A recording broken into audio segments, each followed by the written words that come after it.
Hey, y'all. Okay, so one thing that I find very odd is people who were married, they got a divorce, and they're still doing each other. Why didn't you just stay married? Because people, I think, I don't know, unless you're dealing with a toxic person, because you're not going to make it work with a toxic person. You're just not. You will be their prisoner. And if you go every day trying to please them to no avail, I might add.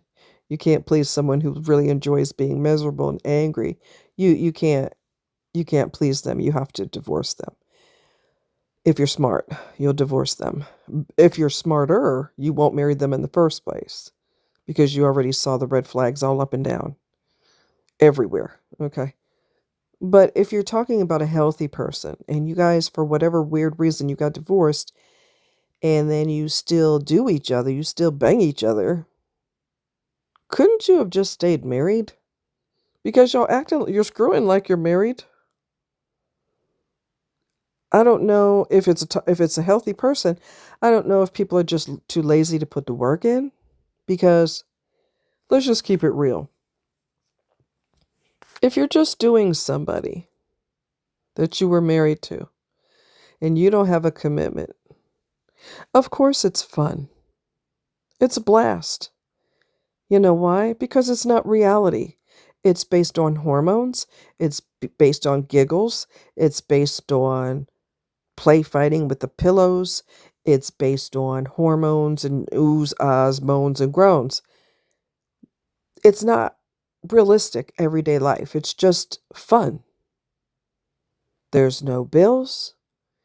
There's no car insurance due. There's nothing except funsies. And if you like each other enough to still do that, why couldn't you keep the effort in to stay married? I'm not talking about a toxic person. I'm talking about a healthy person. And if you all could not learn to communicate, that's when you go to therapy and you learn how to communicate.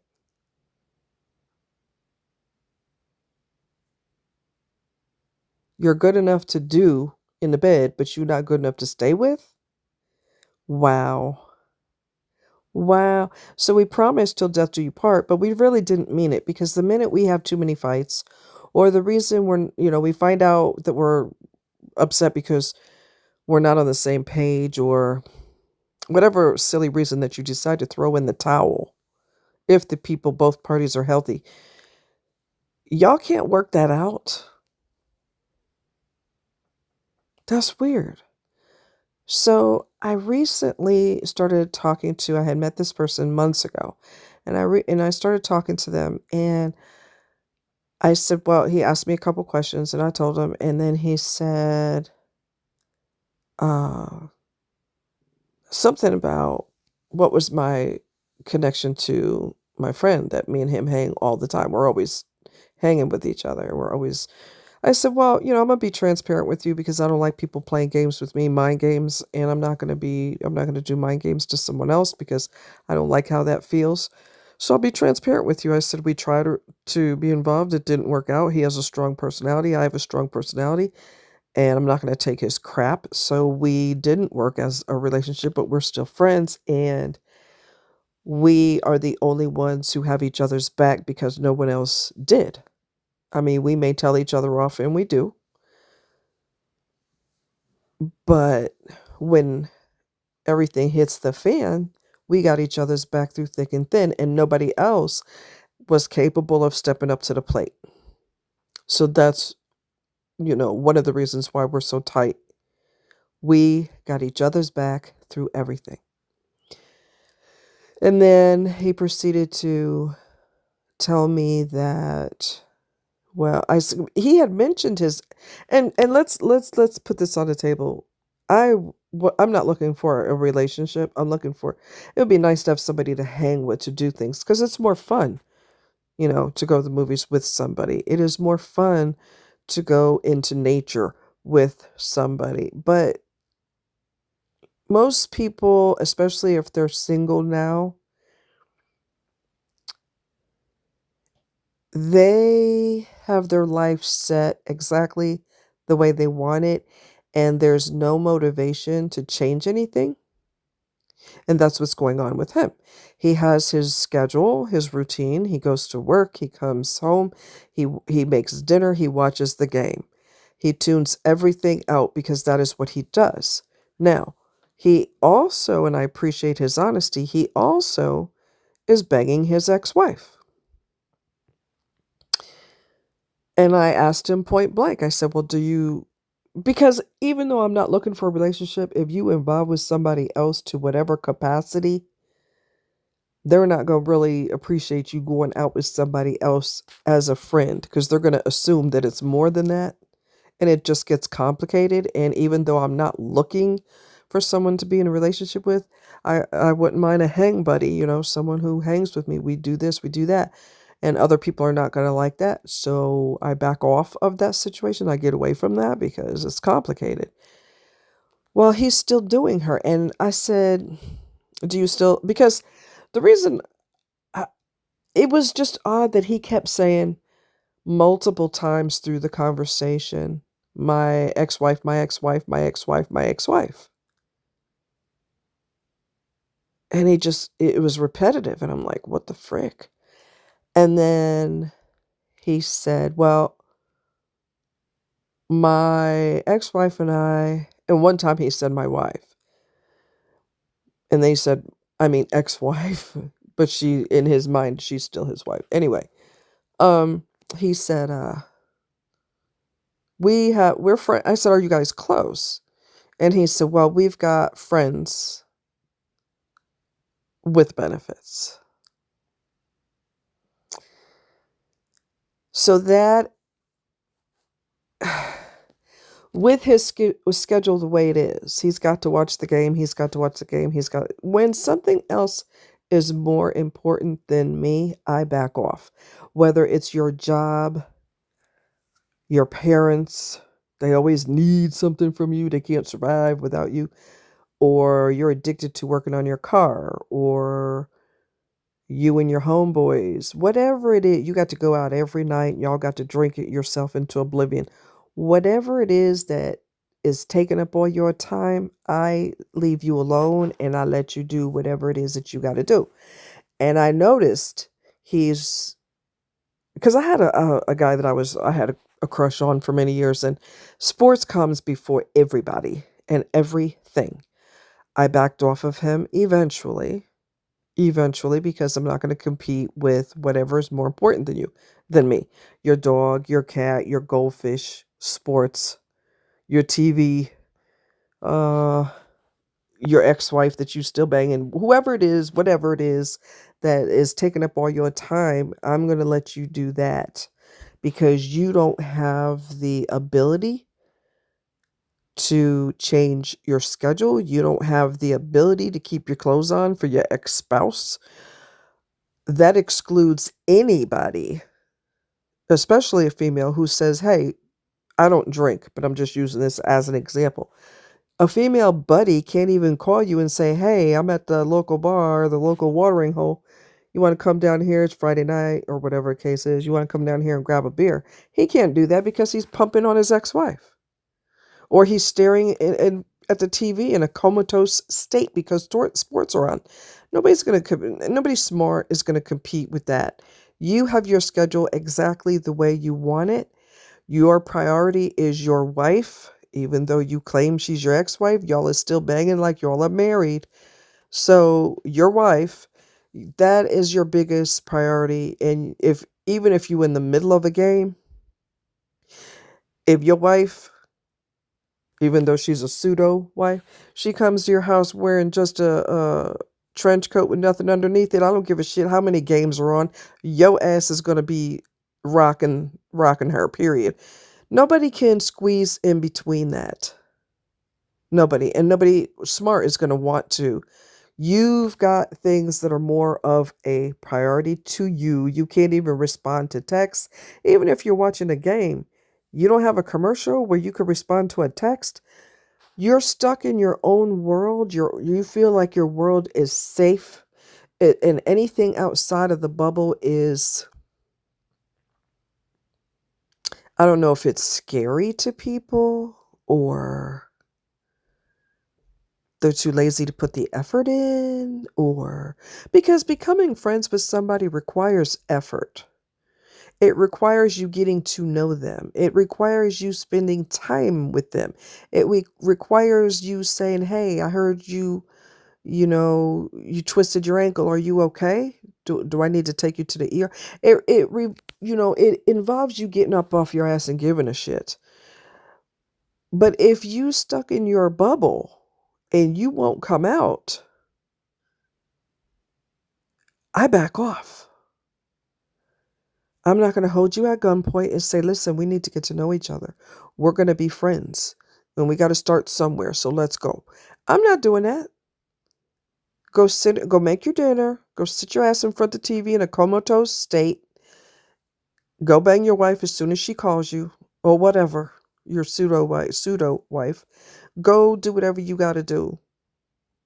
People I noticed that on a dating site when I was on there when I was looking for something. I'm not anymore. I just want to be friends. I think friendship lasts a hell of a lot longer than relationships anyway. They're more quality if you find a quality person. But even on a dating site, people are lazy. They go to work, they come home, they prepare their dinner, they park in front of the TV, they eat their dinner, they wash their dishes, they take a shower, they zone in front of the TV or play with their phone until bedtime. And this is what they do every single day. And they don't want to change anything because they're so deep into that schedule that they don't want anything interrupting it. Cool. I'm out. I'm out. Stay in your bubble.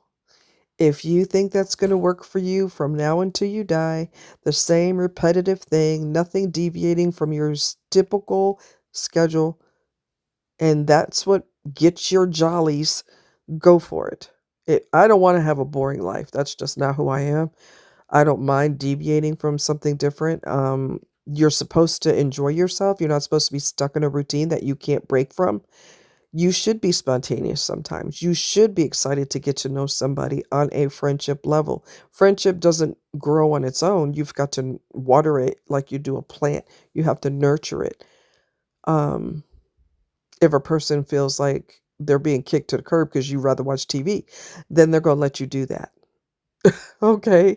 They're not going to force themselves on you. And then, you know me, I think, why are you still involved with somebody you were married to? But he was honest. I will give him props. I said, "Do you still love her?" And he said, "Yes," but I remembered why we got a divorce. So it's like one of these situations where, and I asked myself this question. I thought to myself, I wonder if she's doing him because she knows that that will prevent him from getting with someone else. Mm. Did I go there? Yes, I did. It could be vice versa. As long as we're involved with each other, we can't be involved with other people. Some people prefer to stay with their ex because they tried the dating world and the dating world stinks. People are liars. People are unreliable. People promise you a rose garden and deliver nothing but weeds. And they play games and they ghost you and they just do some stupid, childish, nonsensical bullshit. Everybody thinks they have time, time, time. You could be dead tomorrow. You could be dead 10 minutes from now. You could be dead 30 seconds from now. That is the biggest fallacy. I've got nothing but time to sit on my butt and do my routine schedule every day, and I'm not going to deviate from anything because I've got lots of time. What makes you think that? What makes you think that? There may be somebody that you have a crush on and they're dating other people because they don't know you have a crush on them. And you don't say anything because you think you got endless time. And then that person's gets married to someone else and you're crushed. Why are you crushed? You had many opportunities to tell them, hey, I hope this doesn't make our friendship awkward, but I've got feelings for you. And if you don't feel the same, let's just pretend we didn't have this conversation. you know? You know what I'm saying? Now this person's going to get married to someone else and you feel like you've been karate kicked in your heart. Whereas maybe if you had told them, I hope this isn't awkward or embarrassing when I say this, but I've got feelings for you. And I never expected to feel that way. And if you don't feel the same way, then we could just pretend this conversation didn't happen. We can just continue our friendship like always, which is still kind of awkward because you don't know. You're taking a big chance when you do that, but you're taking a big chance if you don't. Like, it's just weird, right? I don't think that, I mean, and some people, and this was going to go, what I was going to go into. Some people are involved with each other because they tried the dating world and it stinks and they know people they ain't worth two pennies you could rub together. So they would rather stay on the road that they've always been on. I know you, we've got a history. I know your weaknesses, I know your strengths. I know how to deal with you when you get difficult. You know how to deal with me when I'm difficult. We know each other like the back of our hands. So it's very commonplace for people who were involved with each other to fall back in the sack together. Some people, okay, so on one hand, friends with benefits, it could be a colossal waste of time unless you're to involved with each other until one of you dies. Then that's the dynamic that you all decided to stay with from now until. Um, some people stick with this situationship because they don't want to deal with other people and they don't like the mind games. At least we don't have mind games with each other. So, we just stick together or occasionally go out or occasionally jump in the sack together or whatever. I personally don't do that. If we were a couple and we're no longer a couple, we were married, there is no way in hell that I need to be involved with you to that level because no, something broke and it was never repaired. So we had to toss in the towel is basically what that is. Um, some people can't let's just keep it real. They can't find another partner that's decent, especially if they got divorced under uh, a situation where it wasn't evil and hateful. It was chill. Then they're more likely to stay with each other because they really don't want to deal with other people. And we always have each other's back and we still have feelings for each other to a certain extent. And we don't want to date other people, so we just have a situationship until one of us kicks the bucket. I saw when I watched the documentary with Dr. Oz. He's a what do you call this? Cardiologist. And he said, before I do heart surgery on somebody, I want to make sure that you've got somebody in your corner, someone that loves you. Because if you don't, you may not have a reason to live. So before I do surgery on you, I make sure that there's somebody special in your corner or a dear friend or family member, whoever the person is, somebody that's in your corner. Because if you don't have that closeness with someone, you are less likely to want to survive. That goes to show you how deep connections are and how important they are because we are social creatures. But some people, like I said, they've got bigger priorities and they don't involve you. However, with I was watching a documentary and the couple was married and divorced. He had to have cardiac surgery and they're still doing each other. Okay? They're still sexing each other, but they're divorced. I personally would not have done this, but she did on camera. I would have did it off camera because I don't need to announce to the whole world that I'm begging my ex-husband, you know what I'm saying? But she did it on camera and I was like, what the hell? We didn't need to know all that, okay? She pulls Dr. Oz to the side and she goes, do you know when he'll be able to, you know, and she's talking about fooling around. So she basically told the whole world that she's banging her ex-husband. We don't need to know that. That's TMI. I was like, what? Did she freaking do that on camera? Really? What the hell? And it could be an incident of, or a situation, I should say, of your partner or your ex partner does not want you with someone else. Sometimes people use sex as a, there's like ulterior motives with it.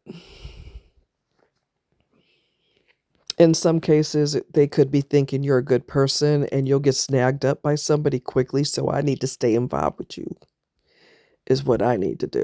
I need to stay involved with you. I don't want nobody else getting that goodness. I don't want you back, but I don't want you with somebody else. And that's pretty trashy because you had your chance with this person. It didn't work out, but you still trying to cling to them. That's not fair to them. That's not fair to you either because you can't meet somebody else and start fresh. Neither one of you can because you're stuck on each other. It's weird. It's a very weird dynamic. You won't catch me doing it. Absolutely no. Absolutely no. Uh, yeah. I don't have time for people who have priority. Other things are a bigger priority. I don't have time for that. I have met multiple guys on the so-called dating site, and they're so freaking lazy. Back in the day, we're gonna go there. Let's go down memory lane, girls. Back in the day, guys didn't mind courting you at all. And no, you're not paying for anything. I'm courting you. Okay? I want to spend time with you. I want to spend my money on you. I want to show you that out of all these other fools out here, I'm the nice guy. They don't tell you that. If a nice guy doesn't have to tell you that, you'll know through their consistent behavior, not phony nice guy in the beginning, and then after a couple months or a week or a few weeks, they show you that they're a genuine 100% horrible person, loser. I'm talking about someone who's being genuine and sincere out right out the gate. Um, these people, they ain't trying to do nothing. They gonna come home from work, like I said, eat their food, put their feet up, you know, stare at the TV for a couple hours or whatever, take a shower, go to bed, and tomorrow reset and do it all over again. And the next day, do it all over again. And the next day, do it all over again. Why are you on a dating site? You're dating yourself. All you care about is you. You're stuck in the bubble. You're wasting your life. I've always wanted, I'm a adventurous type person. I always wanted to go on a float trip for many, many, many years. I finally got to go. Would I get to go on a float trip if I'm staring at a TV in a coma? No. If I'm banging an ex-spouse? No. Unless you agree to go to a float trip, but you're too busy bumping uglies that you're not thinking about going nowhere besides the bedroom. You know what? Okay, let's just go there. We're gonna just keep it raw for a minute. Let's just be adults and keep it raw. When you are one of the only people or one of five in the entire world, okay, you're one of five people in the entire world who has complete control over their sex drive. You are in control of it. It is not in control of you. There's good things that come with that, and there's bad things that come with that. And we're going to talk about both. For me personally, I have always had control over my sex life. If I am into you and I feel chemistry with you, we're good. But I would turn it off like a light switch and be completely turned off by you if you like to argue all the time, or you like to fight all the time, or you don't protect me when you're supposed to. And I don't have to tap you on the shoulder and make you protect me or say, you're the man. You should protect me, right? That's a turn off. I shouldn't have to tell you that. Your mother should have told you that. Your father should have told you that. You should protect your sisters when you're growing up. You protect them. You see your sister playing near the beehive, you grab her and you get her away from the beehive. You're supposed to protect women and girls. Men don't give a shit no more. The world is a really dark place now. It is. It really is. They're just too goddamn flippin' lazy. But anyway, I could turn off that sex drive in a heartbeat like a goddamn light switch. There's pluses to that. The biggest pluses is I don't want to be used anymore. I don't want to be a sperm trash can. I don't want someone lying and pretending they have all these emotions for me when they don't, which is what men will do, boys will do, and some men act like boys. They'll say anything, I love you, whatever lies they have to say to get your legs open. And you know what? I am not playing those little immature games anymore. I'm not. If you're that desperate, you got a couple choices. You could either go with Lucy Susie, who gives it to everybody. Go ahead and do what you got to do with her. Or you can pop your baloney yourself, which is what you should do if you that goddamn hot. Look at somebody they've been in a desert for 5 days, no food, no water. They're desperate for something to drink, desperate. So when they finally get rescued, they're not going to accept it. If they're unrealistic, they're not going to be like, I don't want that bottled water that you guys are giving me, even though I'm thirsty and my lips are peeling and my tongue feels like straw. I want water imported from Italy. I'm dying of thirst, but I don't care. You got to get me water imported from Italy or France. You don't have that option. You dying of thirst. You better take what you can get. Okay? Take what you can get. But instead of men taking responsibility for their own sex drive and popping their meat because they're so goddamn desperate to pop it off, they're like, I'm not going to do that. I'm desperate to pop off, but I'm not going to do that because I'd rather bang someone else. I want the equivalent of somebody imported from Italy. I want a warm body. I want someone scratching my back, arching her back, screaming my name. I want all of that. I want all the bells, whistles, and frills. People want a lot of things. They don't necessarily get them. If you that desperate to get it off, you need to get it off yourself. And stop using people and stop lying to them and stop tricking them, because it's a lot more fun breaking someone's heart than it is to handle your business. You that damn hungry? You that thirsty? Don't be choicy. Don't be choosy. Do what you gotta freaking do in the privacy of your home. Handle your business and stop acting simple. Because people like me who do have control of our sex life, we're done. We don't need to have sex until we die. We don't have to have sex ever again. That's what makes us different from everybody else. We have control. We're not going to be tempted. I don't drink alcohol, so I can't use the excuse I got drunk and I fell into his bed. I don't drink. I've got control of all my faculties. I do not drink. I do not do drugs. So I'm responsible for everything I do and say, and I know what I'm doing and saying. And, you know, when you realize that I can't talk. So what else is new? When you realize that intimacy is not what it's all cracked up to be, because people are not really feeling you like that. They're just using your body to masturbate with. Oh, I'm keeping it real with you. They're using your body to get off with. It's not because they have such a terribly high sex drive because they can get some lubrication and handle the business. It's not because their sex drive is so high, it's because they need to use someone else. That need is higher than their sex drive. Oh, snap. Their need to manipulate, lie, trick somebody out of their clothes, their desperate need is stronger than their sex drive. Okay? Yeah. But so the good thing is we've got control of our body. We don't feel like, okay, it's been years and I haven't done anything with anybody and I really need to. I really, really need to. I never feel that way. I'm good. I can literally go the rest of my life without being intimate with anyone because there's nothing in it for me. There's no real love. Men aren't capable. Most men are not capable of real love. They don't have real feelings. They have feelings in their dick. That's it. That's it.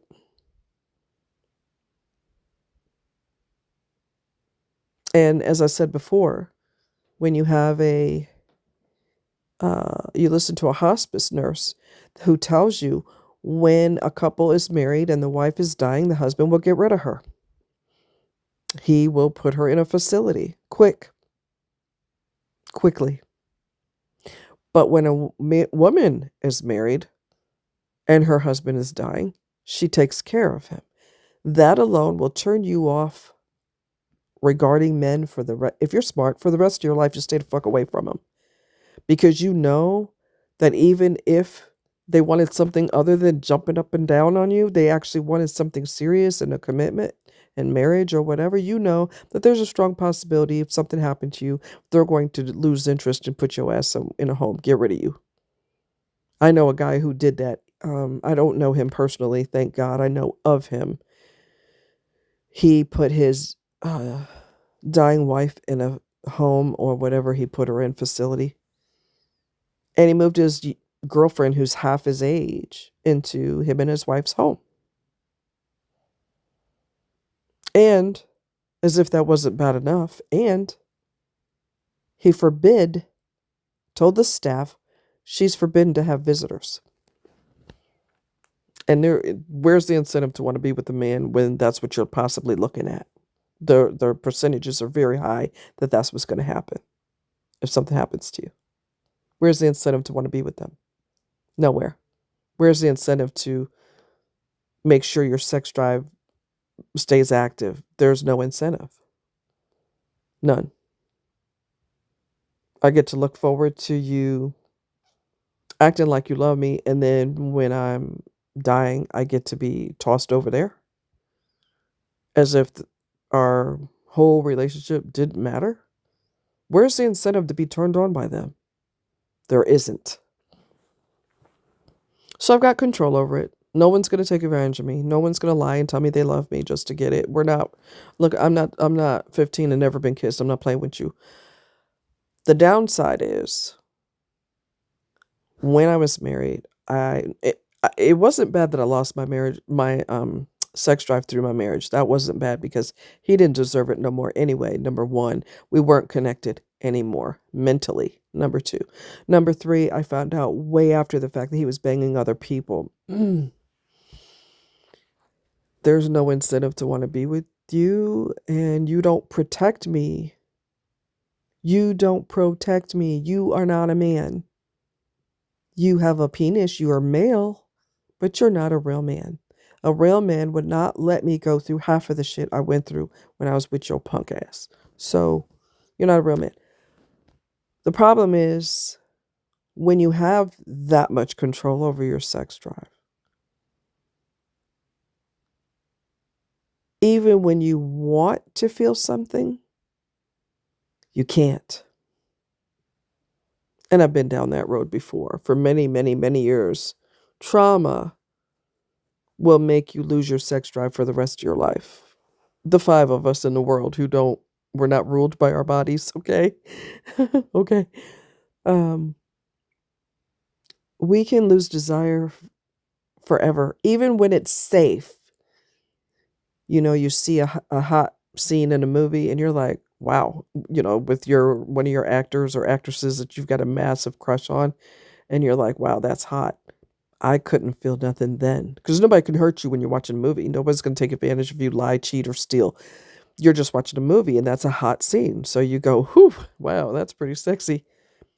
I didn't feel anything watching the movie when it was safe, emotionally safe. They can't hurt me. They're just actors. So I can have so much control that even when I want to feel something, I can't. Even when I see an actor that I've always had a crush on, I don't feel anything. I'm like, yeah, he's still fine. Anyway, and I feel nothing. I feel zippo. So that's the downside. Good side, the good part of that is you always have control over it. And when you get older and you get more mature and you realize that men don't give a shit about you 9 times out of 10, they're just trying to get, you know, their groove on. So you lose your desire because of that. You find out that if something happens to you and you're dying, there's a strong possibility he'll get rid of you, or he detached from you 10 minutes after you were married. He detached from you because he's toxic as hell and can't commit to anything. There's a lot of incentive to never have your desire turned on anymore, to turn it off and keep it off because there's no advantage to keeping it on or keeping um the possibility of being wanting somebody. There's no incentive. There's no reason. The only thing that lies behind that, if you do indulge, is pain, emotional pain, heartbreak, lies, manipulation, cheating.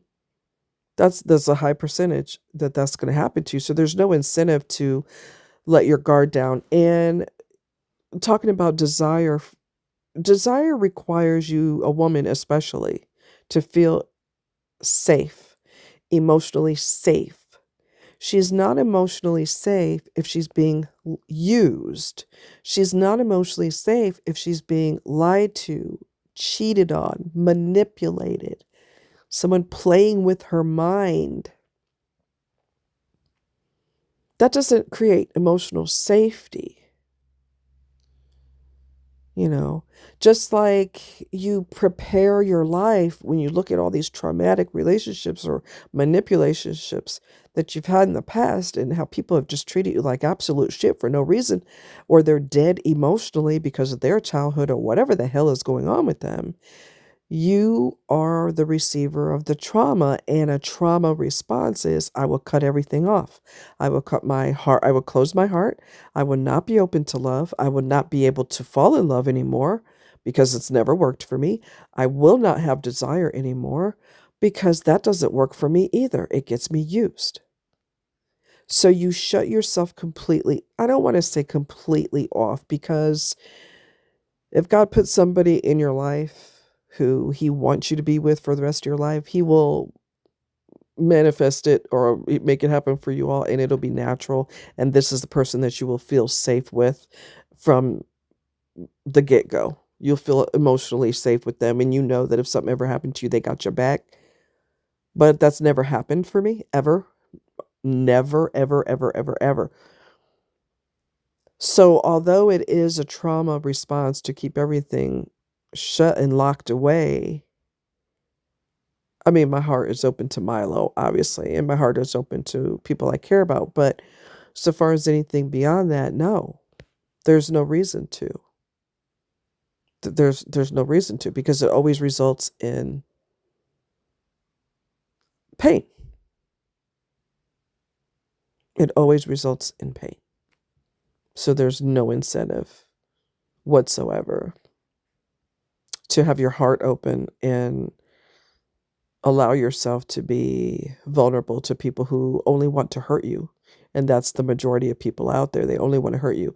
Some people have found their person and they're very fortunate and their love has never waned. It has never died. They've always had each other's back, but those are only small percentages. of people who are truly happy with their partner, especially their spouse, because that's not a common occurrence. People can't wait to throw in the towel. I've heard your voice one time too many. I'm filing for divorce. Really? You shouldn't have been married in the first place because you can't commit to shit.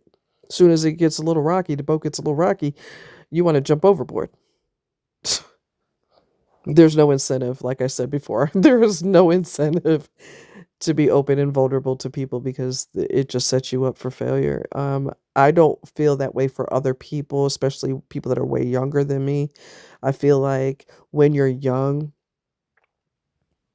you have more opportunities for love to come your way. Not saying it will, but people have less baggage. They don't have divorces under their belt. They don't have children from previous marriages. All of that can be complicated stuff to deal with. But when you're young, none of that is an issue. But I think when people are still, they haven't dealt with all of those types of pain, they're more likely and they might be more receptive to falling in love. But that's not necessarily true either because we live in a communication, we live in a community, a world of instant gratification. I need pleasure now. I need sex now. I need kisses now. I need you to drop everything and bring your naked ass to my house. Don't even put your clothes on. Just jump in your car naked because I need to bang you as soon as you walk in the door.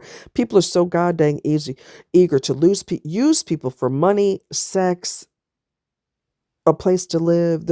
We're in a very greedy, mentally, psychologically dysfunctional world. And that's another reason why staying closed off and keeping yourself protected keeps you safe.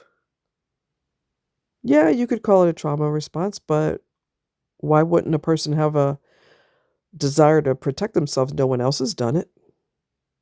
And because we're in a selfish society, a greedy, selfish society, that doesn't exactly make people put their wall down either. You know what I'm saying? So, oh well, my 2 cents on it. I love you guys. Talk to you later. Bye.